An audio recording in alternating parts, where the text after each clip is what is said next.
এবার ফিলিস্তিনকে স্বাধীন রাষ্ট্রের স্বীকৃতি দেওয়ার সিদ্ধান্ত নিয়েছে ইউরোপের দেশ স্লোভেনিয়া। দেশটির সংসদ অনুমোদন দিলেই বিষয়টি কার্যকর হবে। বিষয়টি নিশ্চিত করেছেন দেশটির প্রধানমন্ত্রী রবার্ট গোলোব।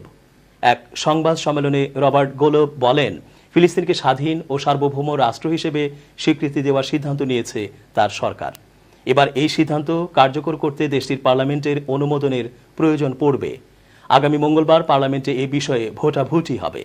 তবে ইসরায়েলের পররাষ্ট্রমন্ত্রী ইসরায়েল কাজ মনে করছেন, স্লোভেনিয়ার পার্লামেন্টে ফিলিস্তিনের স্বীকৃতির বিষয়টি অনুমোদন পাবে না। সামাজিক মাধ্যম এক্সে এক পোস্টে তিনি বলেন, আমি আশা করি স্লোভেনিয়া সরকারের এই সুপারিশ প্রত্যাখ্যান করবে দেশটির পার্লামেন্ট। এর আগে গত 28 মে ফিলিস্তিনকে স্বাধীন রাষ্ট্রের স্বীকৃতি দেয় স্পেন, আয়ারল্যান্ড ও নরওয়ে। ইউরোপীয় ইউনিয়নের 27 সদস্য দেশের মধ্যে সুইডেন, সাইপ্রাস, হাঙ্গেরি, চেক প্রজাতন্ত্র, পোল্যান্ড, স্লোভাকিয়া ও বুলগেরিয়া আগেই এই স্বীকৃতি দিয়েছে। একই পথ অনুসরণ করার ঘোষণা দিয়েছে মাল্টাও। এদিকে ফিলিস্তিনকে স্বাধীন রাষ্ট্রের স্বীকৃতি দেওয়ার বিষয়টি বিবেচনা করছে বলে জানিয়েছে যুক্তরাজ্য ও অস্ট্রেলিয়াও। আর ফ্রান্স বলছে, এই স্বীকৃতি দেওয়ার জন্য এখন সঠিক সময় নয়। অপরদিকে ইসরায়েলের ঘনিষ্ঠ মিত্র যুক্তরাষ্ট্র ও জার্মানির ভাষ্যমতে একমাত্র আলোচনার মাধ্যমেই ইসরায়েল ফিলিস্তিন দ্বিরাষ্ট্রীয় সমাধান সম্ভব।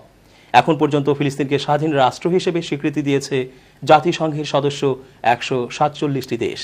এর মধ্যে চলতি বছর অর্থাৎ 2024 সালে সবশেষ স্বীকৃতি দিয়েছে Bahamas, Trinidad and Tobago, Jamaica and Barbados, Spain, Norway ও আয়ারল্যান্ড।